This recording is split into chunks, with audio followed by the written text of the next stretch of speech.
April is going to be a month of fated, destined change.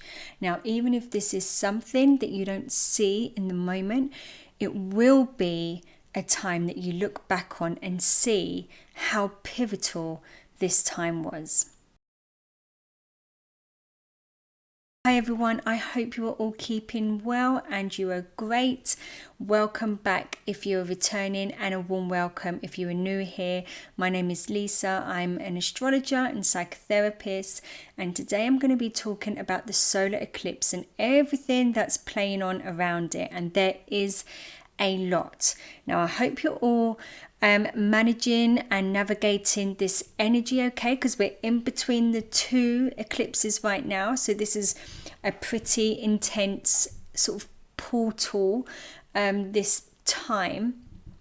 And the lunar eclipse was all about releasing, so it was more about that internal release and shift that was happening. And now we're heading into the solar eclipse, and solar eclipses is more about our external world, and a solar eclipse is also a new moon, which is about setting intentions. So this is about what we want to bring in. Now also don't forget that nodes are times of fated change. They shift us onto our destiny, where we're supposed to be going, our true north, shall we say. And so this solar eclipse is with the north node. So the north node is what we bring in. It's where we're heading. And the south node, which is what was with the lunar eclipse in Libra, that's about what we're leaving behind. So it's where we've come from. And so when we look at this solar eclipse, it just screams out new beginnings. I mean, the whole of April just screams out new beginnings, because we have the solar eclipse, which is with the north node, which is a new moon. So that again is all about new beginnings, setting intentions. We are in the month of Aries, which is the new astrological year. So again, it's new beginnings, starting a new cycle. And the fact it's with the north node as well, which is again about heading somewhere new. Now we do have a lot of other things going on, and it's important to think about what all the other planets are doing. Where are they? Because when I look at a chart and I'm looking at how the energy is playing out, yes, we can just say, right, this is a solar eclipse, it's happening in this house. But we have to look at it like a sports game.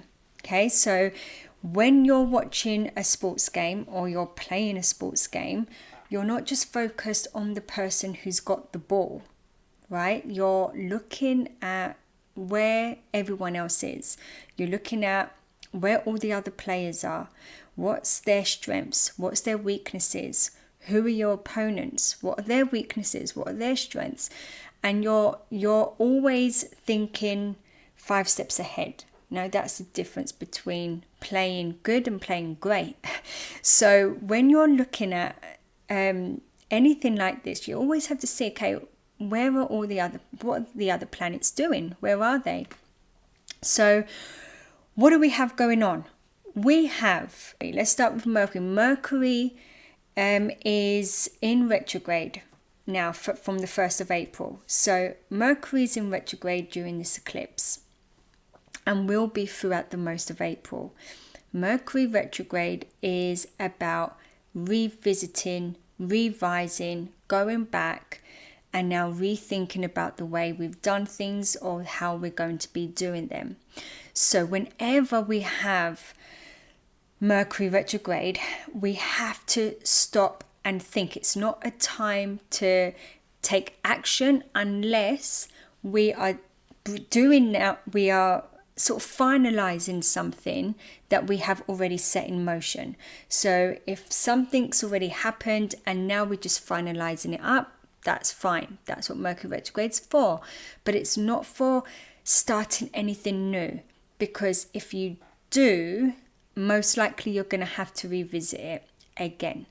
Just keep in mind as well, Mercury retrograde does create problems with communication, technologies, anything like that where there is communication going on, interactions, you can have some delays and troubles and blockages in those areas. So already it makes it difficult to move things forward. Okay, now a Mercury retrograde, it gives, what is a retrograde exactly? So it gives the illusion that it's moving backwards, but it's not actually moving backwards. It just stops. And as the planet stops, Earth is still moving along. So as it's moving along, it gives the illusion that it's moving backwards. So I will just say that when things feel like, sometimes you feel like you're moving a few steps ahead and then you're going 5 steps back, and then you're moving ahead and then you're going back. If you can see that as you're not necessarily going back, it's an illusion that you're going back, because when you see something, when you are open to wisdom, when you have seen something that you haven't seen before, there is no going back.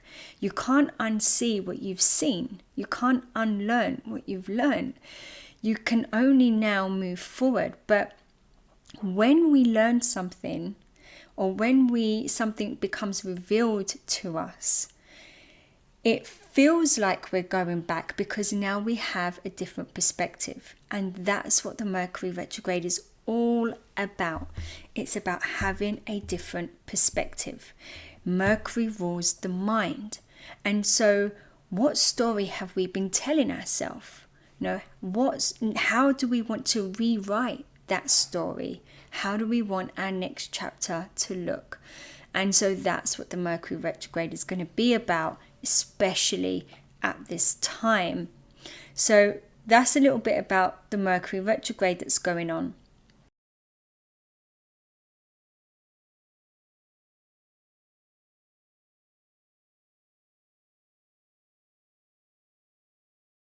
Now we have Saturn and Mars also in Pisces, and they're bunking up together in, the same house. And Saturn and Mars, two malefics, they don't get on. And if you can imagine, so everyone can probably relate to, whether it's family, a workplace, friend group, two people in that dynamic that have very strong characters and opinions. Now imagine putting them both together, and they've had a little drink or whatever, and they now both have complete different opinions. You can kind of like get the energy that's going to be playing out. Okay, so Saturn, to me, I always think of Saturn as like the father figure. And, it's all about boundaries and discipline and restrictions and rules and regulations and responsibility. And Mars is like, the young man who doesn't want to listen to dad anymore. He wants to do his own thing. He's like, whatever, I want to be out there. I'm a man now. I want to make my own decisions, and I don't want to be thinking about my pension, in 50 years time. I'm living now. And Saturn's like, we have to sit and think about this, and we have to plan ahead, and, we have to have structure to this. And so you can see with Mars as well being fiery. If you want to understand the energy of Mars, look at a toddler, because they demonstrate the energy of Mars. It's that toddlers are fearless, they just jump straight in. They have no fear, and they're learning how to express their identity, their self-creativity. They're inspired by everything around them. And when we are born, we are only born with two innate fears. One is the fear of falling, and the other one is the fear of loud noises, loud sound. Everything else we fear is learned. So whenever you are feeling fearful, anxious, anything like that, where has that come from? Where have you learned that behavior? Where has that conditioning come from? And so it's really important to then think back, when did I last feel like this? And so that perspective, that new perspective, again, Mercury in retrograde, when we see the world differently, the world changes. It's all about a different perspective. And if we don't change our story, or we're attached to our story, then how do we create change? So there needs to be a shift in that, and that's hopefully what the lunar eclipse has been helping us usher in and through. Now Mars, is in Pisces. Mars doesn't do very well in Pisces. Pisces is a water sign, and water puts out fire. So Mars isn't his strongest here. And so Mars is just in Pisces, chilling back in the hot tub. And he's like, I'm not moving for no one unless whatever you want me to move for is going to feed my soul. Because that's what Pisces is all about. Pisces is about what really feeds our soul. Mars at this time is saying, I don't want just instant gratification. I don't want just whatever is materially satisfaction. I want more, There's got to be meaning. There's got to be purpose behind what I want at this time. And that's reflected being in the sign of Pisces. There's no coincidences. There's no coincidences in how this is all playing out, because this solar eclipse is all about, if you was just to look at it, you think it's about, let's go. It's in Aries. It's a new moon. It's initiation. It's, let's go. But it's not. It's not a time to move forward. And I recommend you don't right now. Set your intentions. Finish up things that need ending. But don't jump too quickly right now. And that's the benefit of where Mars is. It is going to slow us down. And you may get frustrated because you may feel that push to want to leap in, just like a toddler, but you are going to be pulled back. And that partly is the influence of where Mars is, but also he is with Saturn. And Saturn is going to create those blockages and slow it all down. And so there can be times, or this month will be difficult in terms of frustrations coming up, feeling like you're going 10 steps back, that feeling of going backwards, but you're not. It's just a time where you're now wiser and you're being forced to be more introspective and to see a higher perspective of where you're going. And so if you do feel frustrated at this time, and beware, other people around you could be feeling that frustration and getting quite angry as well. So just be aware of that and understand that, if you are triggered at this time, to just know that this tension that is happening at this time, whether it's within yourself about your own life or other people triggering you, that it will pass, it will ease. As they say, this too shall pass, and energy always does. That's one thing we can guarantee in life, is that nothing ever stays the same. And anything that triggers you at this time, pay attention to that, because wherever we are triggered is where we are not free. So if something triggers you, it means you are not free in that area or regarding what it is that has triggered you. So spend time thinking about that as well, because if someone said something to you that didn't have any meaning, any substantial meaning, you wouldn't feel anything. So if you do, that's an indicator that you are not free in whatever is being expressed at that time.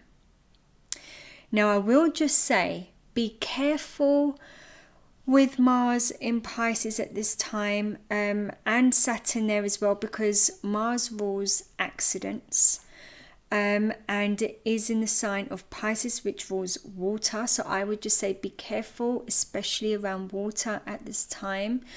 And Saturn is a malefic with Mars, and again there can be a lot of tension. Maybe we are not thinking and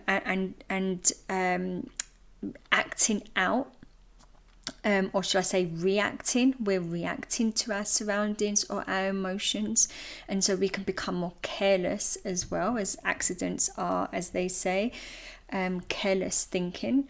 So just be mindful, be careful at this time, but also, thinking of Saturn and Mars, these are two very powerful planets, because they're all about taking action and making things happen, discipline, but in different ways. But when you bring these two planets together, if they want to work together, they can do amazing things. Just like, those two people that you might have in mind, with those strong characters and opinions. Imagine if they came together and worked together, how much active force that they have, the amount of discipline and inspiration behind that, so this can bring us great things if we allow ourselves to just step back and take that time to really rewrite our story with Mercury in the retrograde.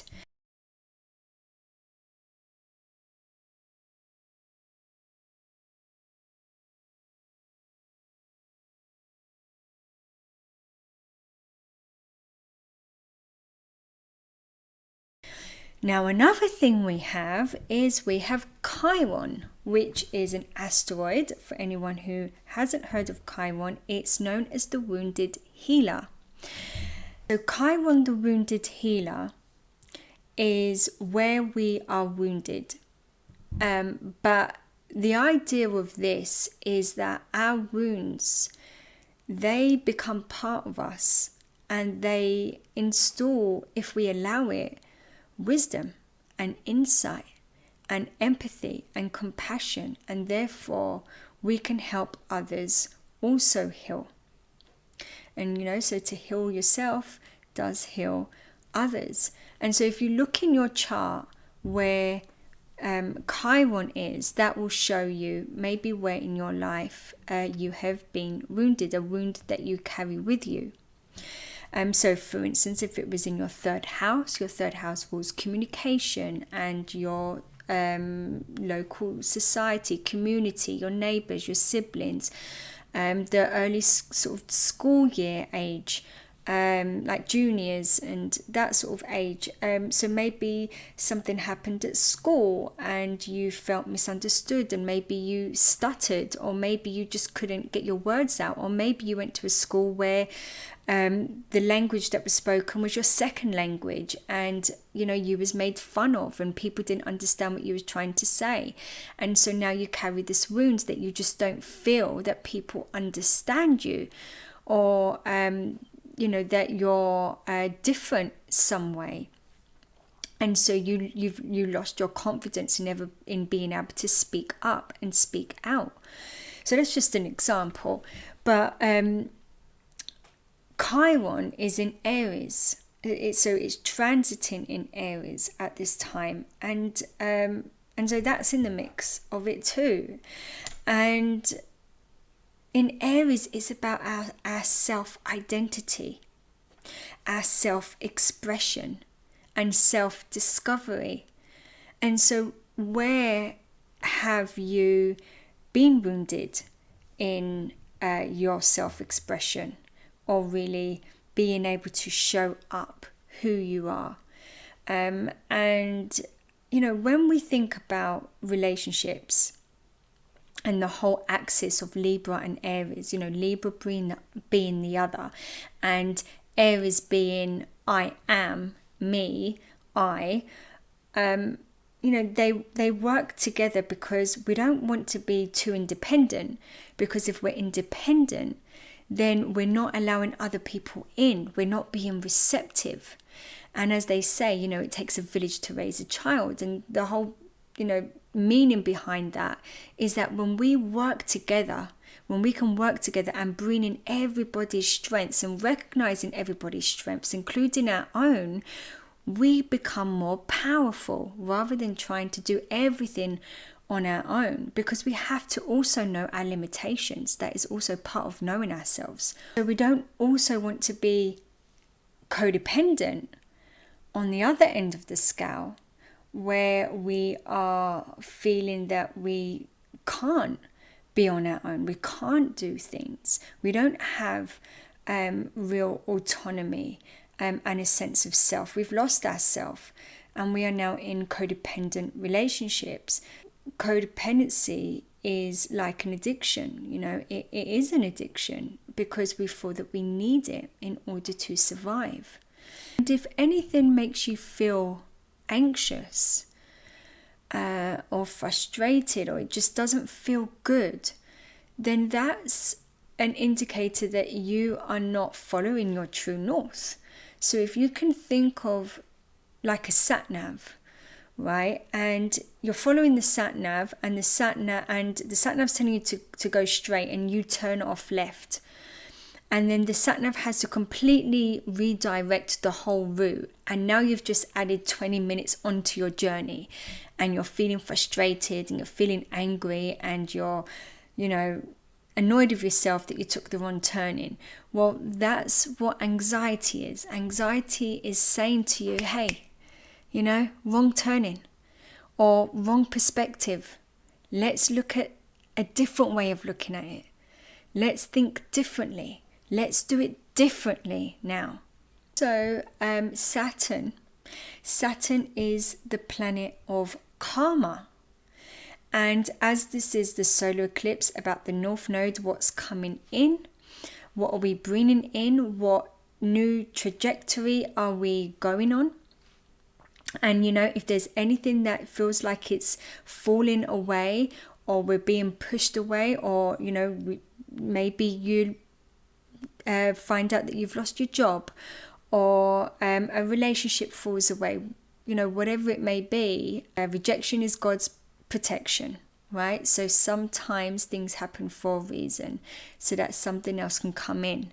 So Mars is also the depositor of the eclipse, so the ruler of the eclipse. So that's always important to consider as well. And Mars is in Pisces, which we've spoken about with Saturn.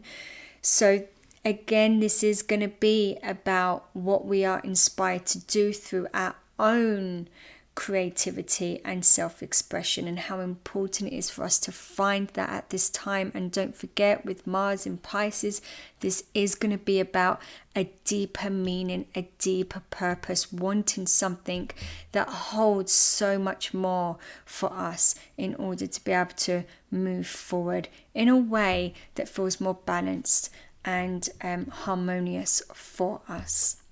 What you would like to change, what changes would you like to see? What story are you now going to write? Because it's a clean chapter now. That's where we're heading. We're heading into a new cycle, a new chapter, and you have the chance to now be the writer of your own story and not someone else's. So I wish you all the very best. Good luck. And I send you all so much love.